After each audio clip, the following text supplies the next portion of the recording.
since I'm the track host, I'll do the odd thing of introducing myself there.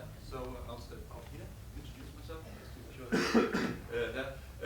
My claim to semi-fame comes from at least also one of the reasons why I ended up in Erlang Solutions is that I pitched Erlang inside Motorola and got to do a product from scratch, a mission-critical gateway between Tetra systems.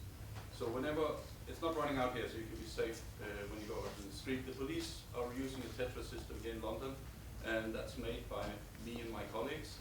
None of the code I wrote is out there, so you're safe. There's nothing there. Our system was mainly for connecting systems of different vendors, so it's in border situations where the neighboring country to what we sold to back then was so stupid not to buy our system, and then you had to connect the two systems. So I wrote a gateway from scratch in Erlang there and learned a hell of a lot.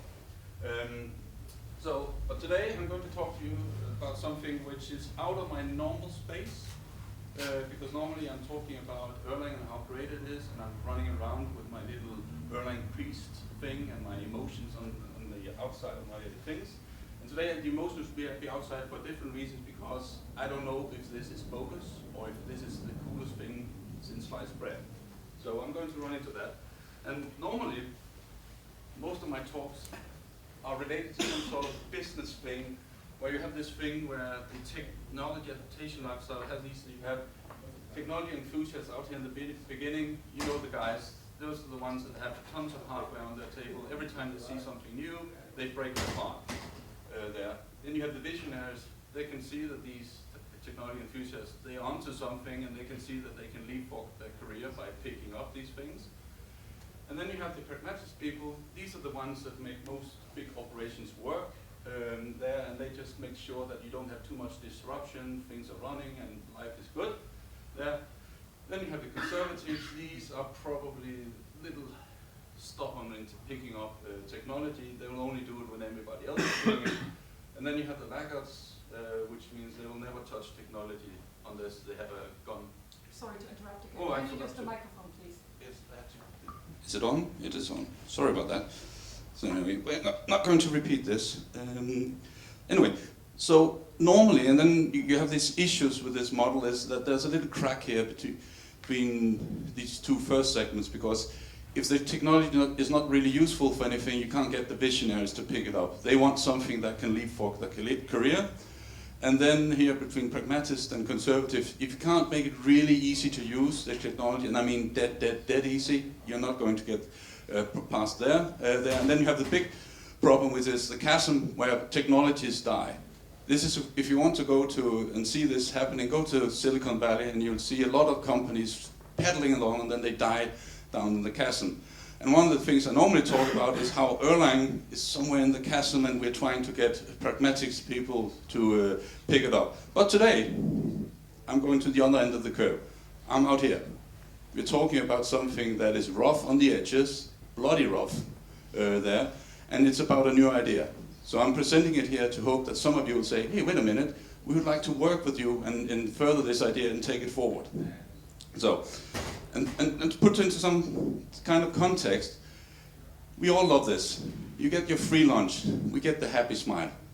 The only problem with free lunch is, and in the entire concept is, that over time, we all love the concept, that's one thing. Nobody disagrees with having that. But experience, when you get a little older, you know there's no free lunch. Okay, so what do we have then? Well, you have to pay for your lunch. So there's a difference in price. So either you go to McDonald's or you go to the Ritz here in London and you pay slightly different for your lunch. So that's one thing. So you'd like to understand what you're paying for. Unfortunately, sometimes with lunch, there's an aftermath. And you never know if you have to pay an extra price. And this is also what happens in software, that sometimes something that looks deceptively good ends up having a very, very bad aftertaste there. And this, by the way, this is an actual picture. I did not make that up. This is from a restaurant. So,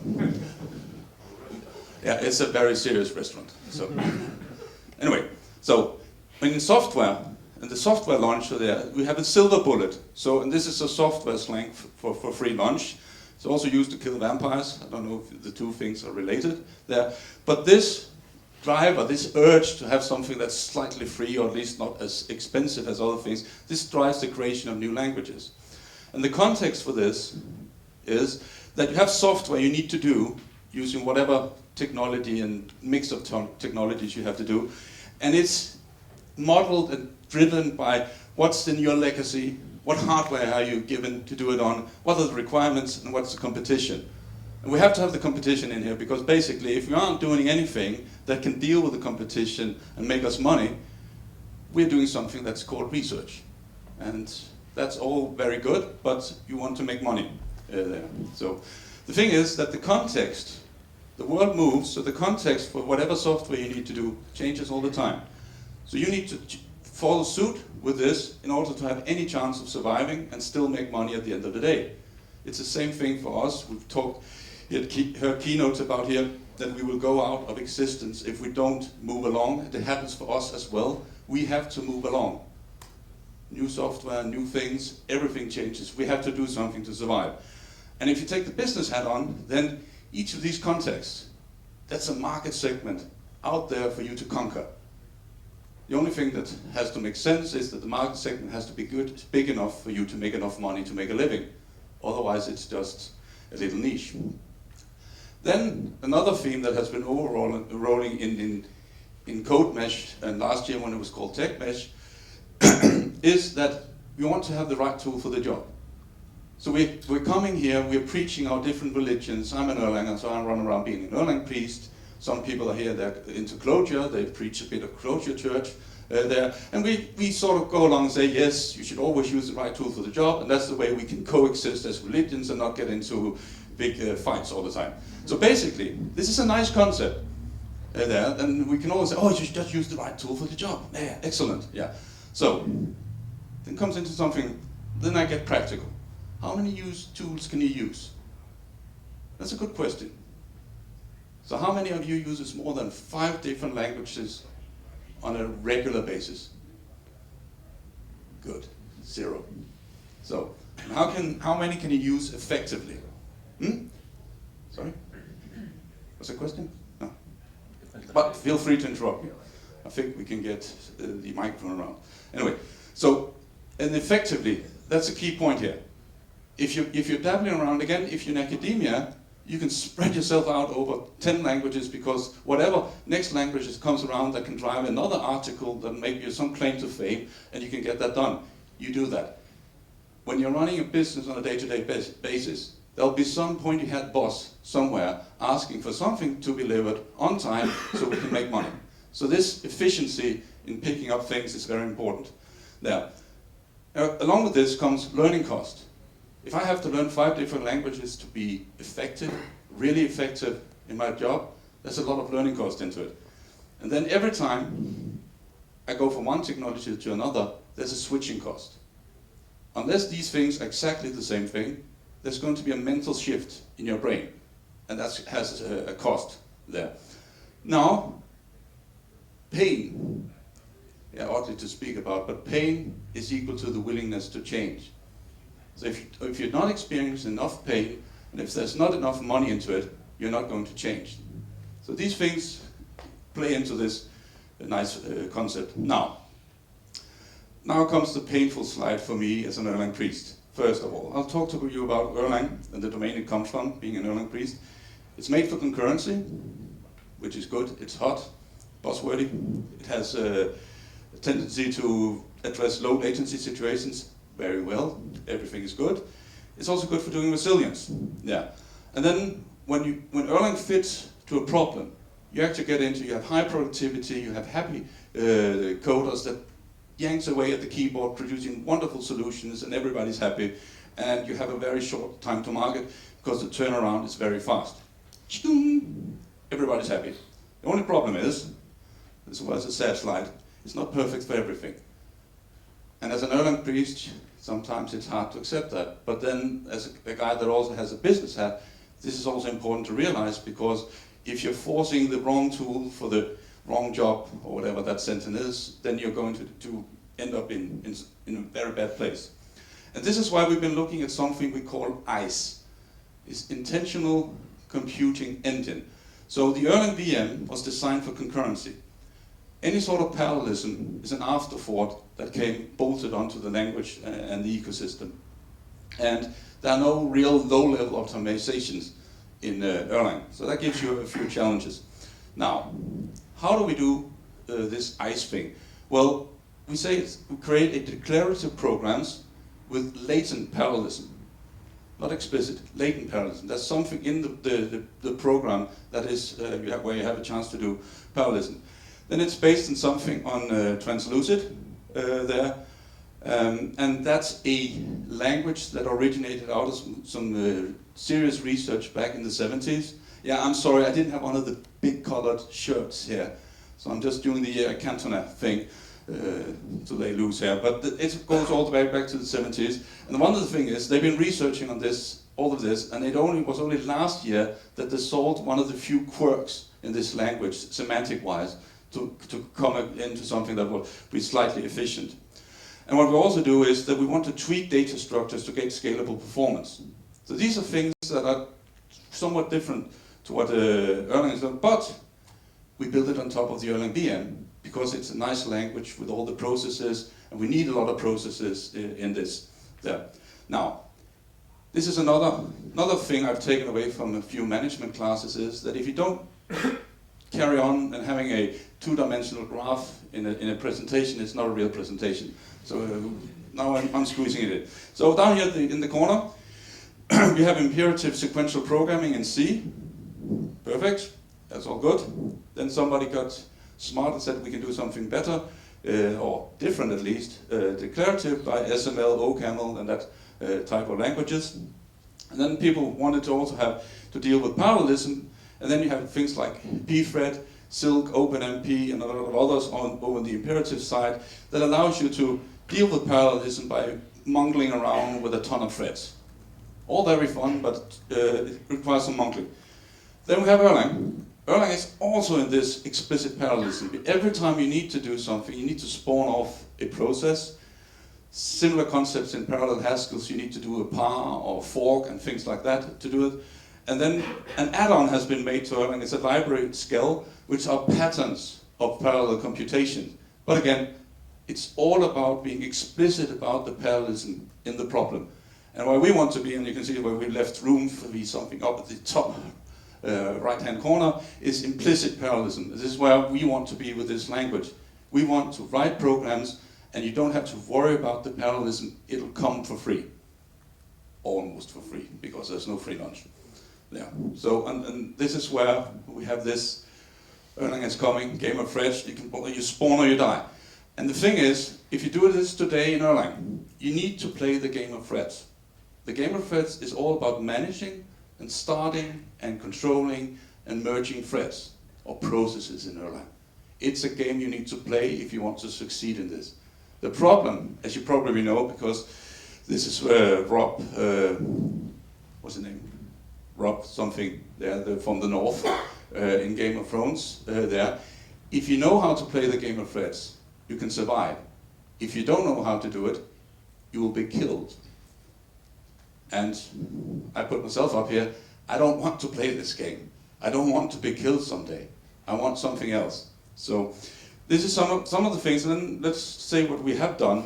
We've been part of a project, an EU-funded project called ParaPhrase, where we're looking into doing parallelism on heterogeneous platforms. So we're talking about these multi-core machines with GPUs and FPGAs and all that fun stuff. We want to do parallelism on them there. And it's all based on this pattern-based approach, i.e. we're playing the game of threads. So what do we want to do about that? We want to refactor the parallel patterns into the code. We do not want to sit and fiddle and try to do parallelism. We want to refactor it in. So the idea is to start with something sequential and then end up with a fairly good parallel program where you sort of massaged the nice parallel patterns into it. An example here. So we have this two-layer thing in Erlang that actually becomes this one. So we have a skill library here, and we have a farm, which is where you're farming out to a number of processes, and then you collect the result again there, and then you're specifying you want to run this in 24 instances. In this case, it's something where the code has been running on a 24-core machine, so that makes sense. And then we want another farm to do the f function, again with a 24, and then you have the input data. Yes, this is tractable to do. You can start from something sane, and then you move on to this. But the productivity you get is still good, because you can do this in hours instead of days. We've been doing some experiments in this, telling people, here's a problem, fix it and make it parallel, so you have people going off doing that by hand. It takes them days to do it. And then you have these refactoring tools and these patterns, and then you get it in hours instead of days, which is a good thing. But the problem is, I want more. That's the way I am. I'm a mathematician, no, not a mathematician, I'm an engineer, but I had a lot of math, so I am inherently lazy. Simply, that's the way you are when you had enough math. I want more, yeah. And then the thing is, I know about wanting more. I invented the concept, and the question is, how much more do you want? And there are bonus points afterwards for figuring out what movie this is from. I'm old, so it's an old movie. Anyway, so, and this is where intentionality comes into play. There, and this is how we do it. It's an extreme version of declarative programming. Normally you have this saying about within functional programmers, you have the SML programmers and you have the Haskell programmers. The Haskell programmer is basically, it's the Taliban version of ML. We are in the same range here. We want to be the Taliban version of declarative programming. It's going to be really extreme there. And it's going to take it to a higher level, and then all the composition to do computation has to be more math-like. So we're raising the abstraction level here, there. And then, because all of these are then intention and weird abstract math things, then we want to have extensional data mapping out to concrete instances or your hardware, so it has something to work on. So the elements in this is we have this intentional language, which is based on translucid there. We have this extensional specification component that's not done yet, but this is where you map out to, for instance, if you have a very cool architecture like the paralleller, you have some ways to map out computations and the data to the cores you are running on the side there. And then we have this abstraction or processor being extracted away, and then we have scheduling mechanisms underneath it that gives you all the parallelism you're looking for without having to deal with all these threads or processes in it. And the core idea is, in all of this, is if you demand a value, it sparks off the parallel computations. It's only when you demand the calculation of something that you get something. So this is lazy, like things are lazy in Haskell. It's only when you demand a value that you get something up. And then the glue between the intentional parts, where you've written the engine for that in Erlang, then you have extensional things to deal with these exotic hardware things. We do that in C and assembler. There's nothing wrong with C and assembler. It's the right tool for the job in this case there. I'm just glad I don't have to code it. And there you have intentional, there you have a variable here that's the sum of two things. And what we're doing here on the extensional side, when you come to a specific architecture, is you instrument things with saying, well, by the way, A is an array of floating point numbers. It's 512 bytes long, and then the chunks, 64, is the size of the granularity before I'm offloading to whatever device I have on the side. So here I'm mixing in that I can focus on my program at the top, and whenever I need to go really get the performance and map it onto something, I provide something on the side. Yeah. Now, these variables, how do they look like? And this, the first time I saw this, I thought that the guys I have working on this, what are you doing to me? This is worse than Erlang, come on. You're killing me with the syntax. But anyway, here we're having a variable A that has the value of 42 plus. And then what is this? This is actually the index in the x dimension. So ICE is all about multi-dimensional programming. So in this case, we have x that is actually varying in 2 dimensions. And whatever x and y takes of values, then you can calculate the value by taking 2 times the index in the x dimension plus y and add it to 42. And this specifies this 2D thingy. And then you can go in and say that here, okay, we have x is 2 here, and y is 1, so that's 2 by 2, that's 4 plus 1, 5 plus 2 is 47. And that's, when you think of this here, this infinite table, this is an extensional view, something concrete, of our intention. So this is our intention up here. Lazy thing, we don't calculate it unless we need it there. And in order to operate with these things, you then have demands and context. So this A thing we had before, we'll say that we want to know what it is at the context where x is 3 and y is 5. And it also, this has the other thing, if you're asking for something where if you're not giving the full context by the dimension where it's defined for, if you add a z dimension or w dimension, it's all constant for those. It's only defined and have values given by these things. Other dimensions do not come into play in this. And you can have as many dimensions as you want here. And I'll put together some examples to show what it looks like. So here you give things as equations. And in this case we have Fibonacci, because anything that's remotely look like functional programming, if you're not giving an example with Fibonacci, you're not doing it right. So we have to go through this one. In this case, we're saying that Fibonacci is something that varies over the n dimension. When it's 1 or less than 1, we just return the number of the dimension. Otherwise, we have these actually generating a demand here that I want the Fibonacci calculated for n minus 1 and n minus 2. So this looks pretty much like what we've seen in Haskell or other functional programming language. Now, then the demand here, if I want to calculate something, I want to know Fibonacci of the value at 5, then I need to spark off these two things. And then the underlying idea is, this is what the engine will take care of. These things could potentially be executed in parallel. So that's where you get the parallelism from. So when you have these multi-dimensional things, it tends to lead into situations where there's a lot of parallelism in the computations, and then you can take care of that without specifying anything. And this is where I get my little bit of a cheap lunch here. This is like going to McDonald's. I get a cheap lunch here and I still feel, well, I'm full afterwards. I might maybe not be fully satisfied, but that's another thing. Yeah. And then Fibonacci of 4 here, it actually refers back to Fibonacci of 3. And then I've added a dotted arrow here because one of the things we put in to make the lunch cheaper is that we're caching values. So whenever you're coming back to something that's the same thing, it's cached in it. And again, it's something that goes on below your knowledge. You don't need to worry about this. It happens for you.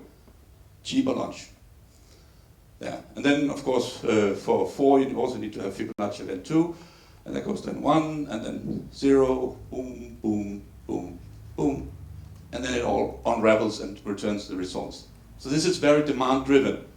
And it's, this is similar to what you have in some data flow languages, where you also have things being computed as they flow along. But this is very much only demand-driven.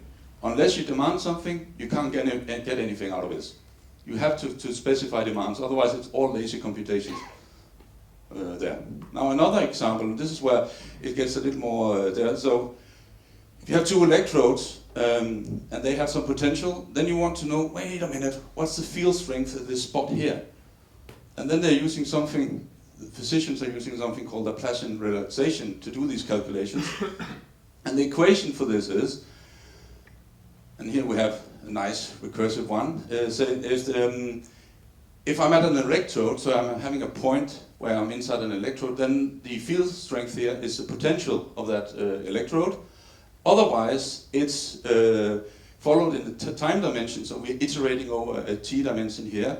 0, and then the average of s. And what's average of s? That's the sum of all the potential around you, and then the averaged out. So this is why you say, go 1 to the left for x, get the value there, go 1 to the right for x, go 1 up in y, and down 1 down y, and then you're taking the average of that. And then if you iterate this, then over time, this will converge to the field value. And this is one way of programming this. And this is actually a very nice programming version. So let's see how this works out. So let's say we have an electrode at 3.4 and has the potential of 5. Then the computation is like this. I want to see what happens after 2 iterations of this. So I have a demand here, give me the value of s where x is 4, y is 4, and t is 2, because I want something to the side of the electrode. That sparks off that I want to have the average at the time point before, and that means, then you have to apply all these next in all these dimensions and take the average of this. And by the way, I did this by hand, just to make sure that it's readable in this. And then you then have to say, okay, one of these things is actually at an electrode, so there we know the value is 5, and then you're expanding the definition again. And again, you can see here, there's a lot of these things that can be done in parallel. And this is the beauty of this. This multi-dimensional thing then kicks off in the right domain here to a lot of parallel potential. And it goes on here again, and it's then at the end you get and then I got lazy and I didn't expand all of it. This is why you want a language to do these things for you. So, and then what happens is, if you want something at a point in time 2, you look around you, time 1, and then around all of those at time 0. And then you can see here as it unfolds, and then you can see here that you end up having values that are reused because a lot of these are pointing back. And then again, when you have this memorization going on, you end up being very efficient in your calculations. And that means I was playing around with this in our shell the other day, and then I tried something with where I said, let's let the time be 7 in some point, at one point, and then the first computation just running, it took a while. Then it took another point at a different time point, and then the result came very fast because it had already memorized a lot of these variables. So this is, again, when is this the right tool for the job? It's when you have these kind of things where you have multi-dimensions and you want to cache some of the values in it. So, and then a cool example, especially if you are into math, is math multiplication. We all remember this. I assume that you can all remember that you've been taught this at one point, that when you want to calculate the value of a matrix multiplication, it's those numbers here multiplied by those and then summed, that goes into that cell. There. And how this is done in ICE is that you have 2 dimensions into play here for x and y. The row, dr is the row dimension and dc is the column dimension. And then k is the, if we go back here, that is the number here, the 2 here. So you need to provide that, in this case, to get it to work. And then you have the 2 matrices in, and then you say, okay, first I make sure that I align my 2 matrices. So the thing we have here, we have this one that needs to be aligned with this one. We make a dimension for that, so they run together. So it's just 2 streams of infinite streams, or not infinite, they're finite in this case. They run together along the same dimension. And this is what we're rotating the column of x into a new dimension d, and the row of y into the same dimension d. So now these 2 are aligned. Then we can just say, multiply these 2 things. And those 2 streams will then be multiplied element by element. And at the very end, then the value for w, the result, is then summing those 2 streams for the k elements in that d dimension. And the sum function here is then over some dimension here, we want n elements of it, then that's, again, this wonderful followed by operator in this dimension, say 0, plus the value there, and then the running sum. So y is getting the running sum into this. And all of these things, they spark off potentially a lot of parallel computation. But look at this, I have not had to write one word about threads, processes, forks, joins, whatever. All of this is done on a mathematical level.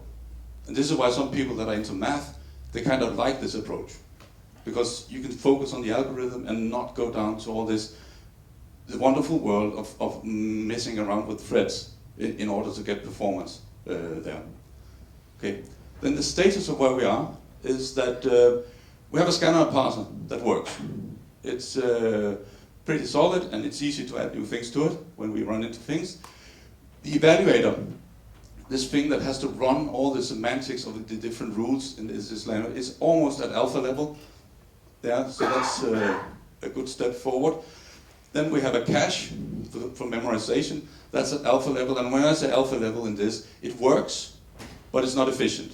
And one of the things we're looking for here, even though we're targeting something that has to be efficient and do a lot of parallelism, we want to get things right first. And that's a reason for that, and I'll come to that in a second. There. Then what we want to do next is we want to add I/O. Right now we have a language which is very much a research language, where we don't have a way to do I/O. So whenever I want to write a big matrix, I have to sit and write it by hand because we don't have any I/O. So that's the first thing to get through. And then we want to increase the usability of this language for use cases. So we talked to one company and they said, you should do an options pricer. Because it looks like this is a very good case to write an options pricer. Fine, so that's what we could do. Could also be you guys that comes along, I have this cool use case. I want to explore this. So come to us and say, yes, we want to give you something here, and then we'll take it from there and we'll work together. Then the offloading we're doing today to the GPU is very inefficient. Basically, we are offloading one number and then having it running, but that's not the way to do it, but we can do it. So we want to do that efficiently. And then the evaluator we've been writing here, then we want to parallelize that using the ParaPhrase tools. So the tools you saw before that can introduce parallelism into a sequential program by using refactoring, we're going to use that to introduce the parallelism in our evaluator.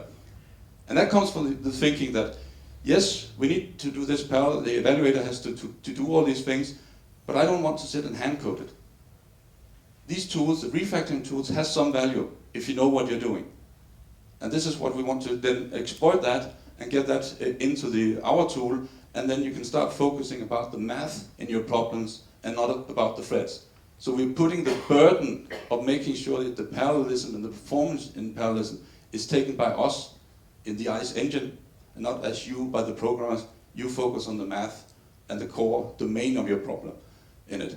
And then we want to release a beta version here around February, where we'll then most likely put it out as open source and hope that somebody will collaborate with us and make sure that we work on the right things in it. So, yes. Any questions?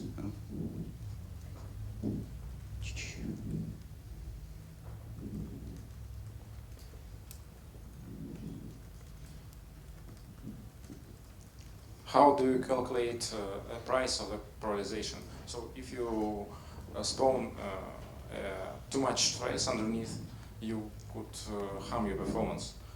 And in the case of GPU, copying data to the GPU maybe may have a higher price than that's why as a CPU level. Yes, that's why when we're writing things, because you end up here. Yeah, when you want to do something on the GPU, you need to do it on a case-by-case basis. So when you come to a new platform, you need to know the performance characteristics of that platform and make sure that whenever you're offloading, then the overhead of offloading, you get that back in terms of the extra performance you get. And that is something where you can try and do some things where you have cost models into play. This is where we have some research to do still, so you could do it automatically. But at the moment we're saying, wait a minute, this is hairy research. We know that. And that's why we're saying, let people in the beginning decide they know better about the platform they're running on. They can look up the specs, and then we're not limiting people, but they can choose what's optimal for their platform in that case. In the long run, it would be very nice to know exactly how a certain architecture would work, and you know the prices and everything. But if you go around looking at these different heterogeneous architectures, there's very little data on what makes sense on them. So some of this, at least for now, is trial and error. And then actually there is some work also in the ParaPhrase project where you can try, they try out different offloading combinations and say, oh, which one is faster? And then you can use that to feed into your program. But it is, as it is now, something where you have to know something about it or do some trial and error before you know what is optimal. So it's about your use case in order to try that. More questions?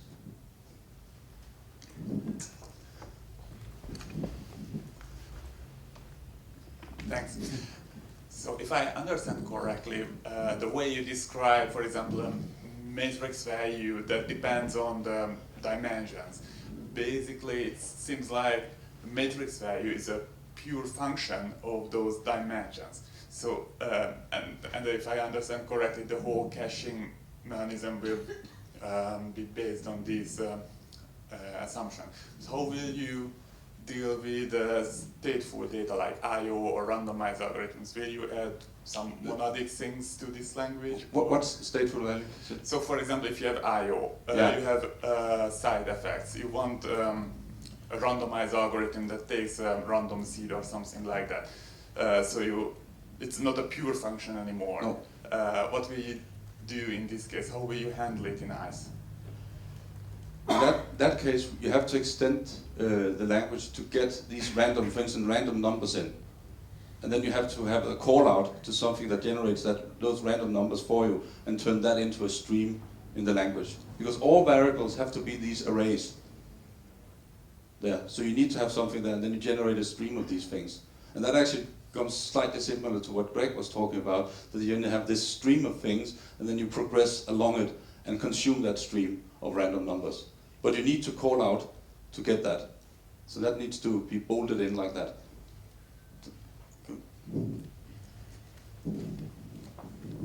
Did that answer it?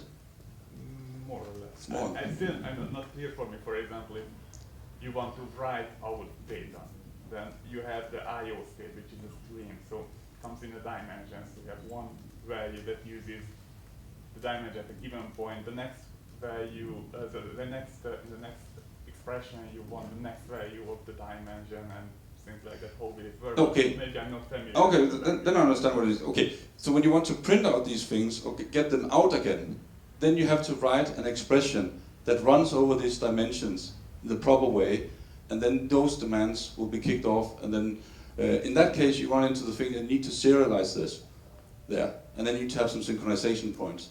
And one of the things we've noticed with this when we're trying to do something to get this out is that it becomes slightly ugly. So we need to extend the core functionality, because this is a very math-like language. They didn't think about these practical things. So we need to have some sugar on top of this, so you don't have to sit there, oh, now I have to do this and this and this in order to get my matrix printed out correctly when I do the I/O. So we need to have something there that bridges that gap. Again, same thing as with the memorization. Make it easy for people. Give them something slightly for free, so to hide some of the details. And that's again, this is something where I've already had one request to the team when I started playing with this, is I would like to store more than a value inside these cells in the arrays. I would like to store tuples. Because for some problems, a tuple would be nice to store, because I don't want to have two different streams created just because I want a tuple in one point in this array. So these are the kind of things where use cases will drive what we need to put into the language, because it's very minimal at the moment. And I can do all of these academic matrix things and things. It works well for that. But we need to take it through concrete. This is why I'm welcoming people to come and say, let's try something on this to drive it. Because unless you drive it out on a real problem, you're not going to get those problems sorted out. So that's one thing. And definitely with the printing, it's going to need some tweaks to make that tractable. So the obvious thing going with a cache like that is it grows unboundedly. Yeah. If I have big data, I'm going to drown your cache. So Yeah. what's your strategy for when you're overwhelming the cache? For overwhelming the cache, then the thing is that we'll then limit it. That's one thing, and then we will have a time bound on it. So when something has been in a cache for a while without being used, we will drop it from the cache. So there will be a limit on how much memory we'll put into the cache, and data that is being used a lot will stay in the cache, and things that are not used a lot will be dropped out, and then you'll have to do that computation again. And that's a trade-off you always have to do when you're caching things. So classic LRU. Yeah. Cache them. So then that brings up the next question, which is, certain access patterns or these arrays will clearly drive that you're going to visit things in the cache in particular order. Is there any intent to put intelligence in the cache in the order that you visit things such that you'll make use of the cache?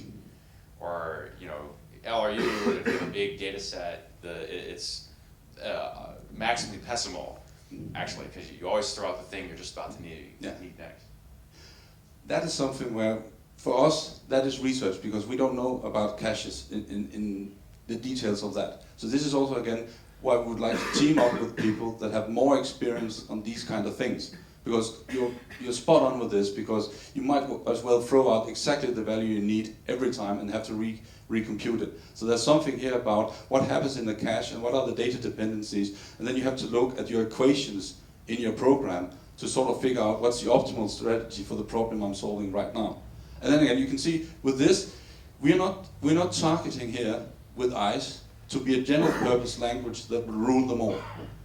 We are focusing in on these domains where you have these mathematical-like problems with matrices and these things where we want parallel computation to be done efficiently.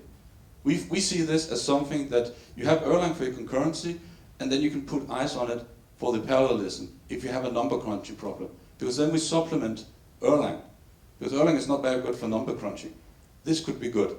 And that also means we need to limit our scope and nail that down, and then hopefully find somebody that's expert in some of these underlying technologies.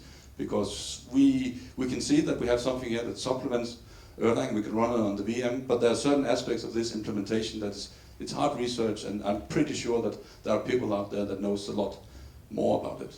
So actually, tomorrow I'm talking to 2 universities here in the UK about how we can collaborate on this and maybe get some of their knowledge into this and further this idea.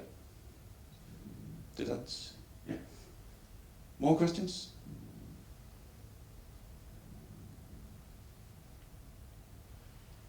Going once? Twice? Good. Sold. Thank you.